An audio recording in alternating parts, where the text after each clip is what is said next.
The Super Smash Bros. Series has released 5 different entries of this prestigious platform fighting game crossover that has been around for over 2 decades. With the game having so many characters, as well as there being competitive events hosted for all of the titles, it would be only natural that throughout the series' long life, there would be characters that are considered to be so overpowered or broken that they become banned at one point or another. In this video, I'm going to give you 5 different characters that have been banned in a competitive Smash game and explain why it happened. If you enjoy the content, don't forget to drop a like, subscribe, and ring the bell. It's only a few simple clicks and it helps me out a lot. So with that being said, let's get started. Let's get the most obvious character out of the way, and that is Brawl Meta Knight. Brawl Meta Knight is considered to be the most overpowered character in Smash history. He's so overpowered that many rules of competitive Brawl were created specifically to make him worse. Just to put into perspective how good he is, the second best character has an infinite death combo on the entire cast in a game where combos are by far the weakest they've ever been. And yet Meta Knight is still noticeably better. So what made Meta Knight so good? Well, without going over everything, he had amazing frame data, good disjoints on his attacks, great burst options, could do 3 up airs in one short hop, had 5 mid-air jumps including a glide that he could do out of any of his mid-air jumps, noticeably the fastest forward roll in the game, and even more, which I will touch on a bit in detail. Meta Knight's Mach Tornado is one of the moves that single-handedly invalidated most of the cast and skill-checked players at all levels of the game.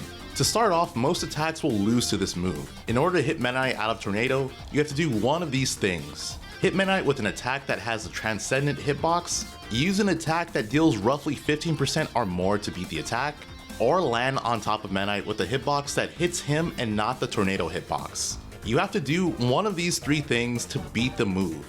Your other option is to wait for the attack to end and punish the end lag or just reset neutral. Keep in mind, while the Tornado hitbox is out, Meta Knight is moving faster in the air than normal, and he can move in all directions. He can also choose to end the attack early, and if the Tornado ends at a certain height, Meta Knight will auto-cancel the attack, which allows him to basically have no lag once the move is finished. The attack can also shield poke you. If the attack hits you, Meta Knight is able to combo off of it, and he can also combo into the move. He also had a death combo involving Tornado. This move was also one of his recovery options. Keep in mind, that is just one attack and he's able to do all of that with it. Another move that was amazing for Meta Knight was his shuttle loop. The grounded version was a strong out of shield option that had intangibility frames on startup that could not only be used as a combo starter, but is a really good kill move. Shuttle loop also put him into his glide, which that in itself gave him numerous mix-ups that he could do, including using glide attack, which also was a combo starter slash kill move and was pretty safe on shield. The aerial version of Shuttle Loop was a near unreactable kill move that could gimp a lot of characters at basically any percent, or just flat out kill, especially if DI'd wrong. There is a lot more I could say, but for the sake of not making this video a Meta Knight dedicated video, I should stop here. The last thing I'll say is, despite there being a ruling to ban Meta Knight, many major events still had him legal competitively. The main reason being that top Japanese and other international players would not attend and compete in the US otherwise. After Apex 2012, the last major event that was supposed to have Meta Knight legal had 2 Japanese players in grand finals, there was a push to have more top international players attend US events, and that could only happen with Meta Knight being legal. Next up we have Steve. Steve is the best character in Smash Ultimate. This is the most recent ban, so I'm sure this is something most of you guys are familiar with. There are a lot of things that make Steve a great character, but none more important than his blocks. This move gives Steve versatility that no one else in the game has. He can use blocks in just about every aspect. It helps with movement, recovery, combos, kill setups, edge guards, and it can even help you survive against kill moves. He has one of the best combo games, and some of his best moves to help him start combos or even confirm into kills can be as safe as positive on shield. His minecart is a very strong burst option that not only is a kill move, but can also be a combo starter or kill setup that doubles as a projectile command grab, since Steve has the ability to jump out of the minecart, which gives him multiple mix-ups with the move. While Steve is in the minecart, he has knockback armor, meaning if your attack does not do enough knockback to Steve, he will not flinch from the attack. Another option against minecart is to break the minecart itself by doing 8.4 damage to it. To add on top of this, Steve is a resource character and has the ability to improve his jab, tilts, aerials, smash attacks, and minecart. This can make his attacks significantly stronger to the point where people consider it stronger than most other characters' comeback mechanics. Despite him having all of these strengths, this isn't what caused Steve to be banned, or at the very least wasn't the deciding factor. Steve was getting a lot of hate and people did mention banning him, but it was just people blowing hot air until something else happened. There was a glitch discovered that Steve had which gave him the ability to cancel hit stun called PMLG. Once this technique was spread throughout the Smash community, a Steve ban discussion was taken more seriously. A good number of regions and online tournaments ended up banning Steve. While he still is not universally banned and probably never will be throughout Ultimate's competitive life, there are still a good number of events that host tournaments with Steve banned. Funny enough, similarly to what happened in Brawl, I foresee even more events unbanning Steve now that Ikola, the current best player in the world, is a Steve main, and will likely not attend any Steve ban events. Smash 4 Bayonetta is one of the most overpowered characters in Smash history. Within the first hour of this character's release, people were already finding multiple consistent 0 to death combos that you could pull off with her, and some people were even winning events with double-digit hours of practice with the character, beating notable players using their mains. I don't think any other character in Smash history has been able to do something like that. Despite this and how overpowered the character was on release, she wasn't universally banned. She was banned in select areas of the world, most notably Spain. The Spanish scene only had 3 notable Bayonetta mains with a number of people who were using her as a secondary, and despite that, the majority agreed to ban her. They saw how strong of a character she was, and even most of the players that used her competitively thought that she was ban worthy.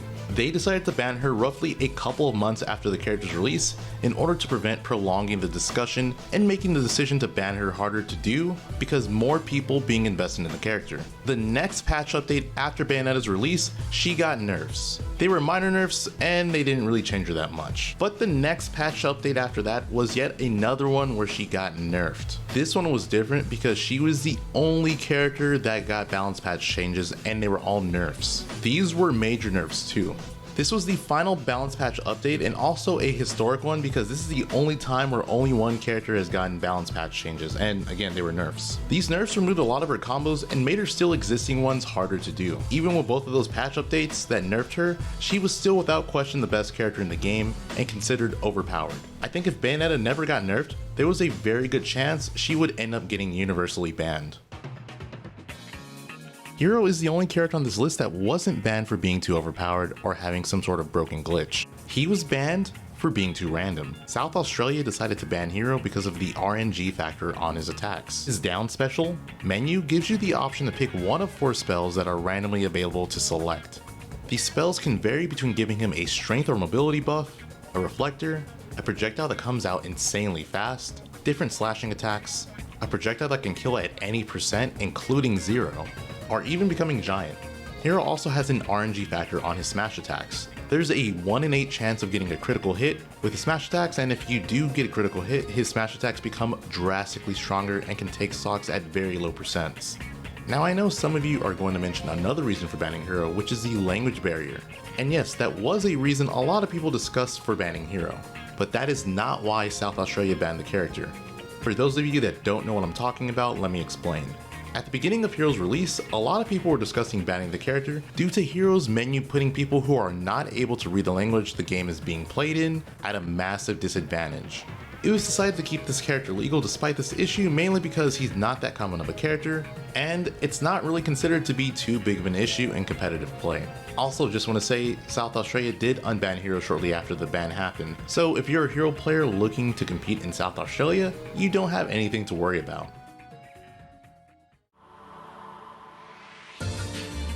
So we have yet another Smash 4 character that was banned. This time it's Diddy Kong. Throughout the game's competitive life, he was a very dominant and calming character. Most notably at the beginning of the Wii U era, Diddy Kong was considered insanely overpowered. He had incredibly large disjointed hitboxes and did great damage. He also had great throw combos that led into juggles or putting the opponent off stage. He had the best up air of the entire game due to its massive hitbox having the knockback growth of a smash attack and the hitbox coming out on frame 3, making it one of the fastest aerials in the game. At high percents, he had a kill confirm out of his grab that led into up air, which could take stocks off of even the heaviest characters at an astonishingly low percent, especially if he had rage. Pre-patch Wii U Diddy was an absolute nightmare for the competitive scene. Surprisingly, he wasn't banned for the reason most of you would expect, and in fact, this ban was very short-lived, which is why most of you probably didn't even know he got banned. In patch 1.1.1 for Wii U, there was a glitch created where Diddy Kong could not get grabbed after shielding a multi-hit and jumping or grabbing while still in shield. This glitch was incredibly easy to perform since its requirements are not very hard to set up, and was very game-breaking considering not being able to get grabbed by anything is ridiculously broken. There were only two ways to make Diddy Kong grabbable again, and that was for him to lose a stock or to hit his shield. Despite the ways to work around the glitch, there were quite a few TOs that had decided to ban Diddy Kong until the glitch was removed due to how game-breaking it was. Fortunately, this glitch would be removed about a week later, so the ban debate didn't get nearly as heated as it could have been, and the TOs that banned Diddy Kong from their events lifted the ban. In a reality where they never removed the glitch, I could totally see this becoming a much more massive argument. This glitch seems very realistic to consistently pull off in tournaments, and I could also see people doing it by accident.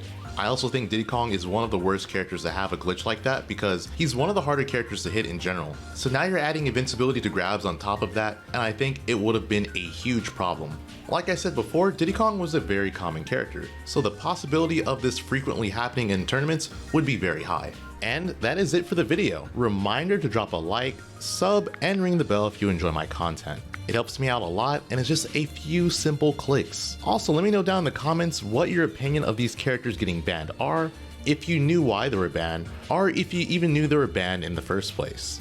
Thanks for watching, and I will see you next time.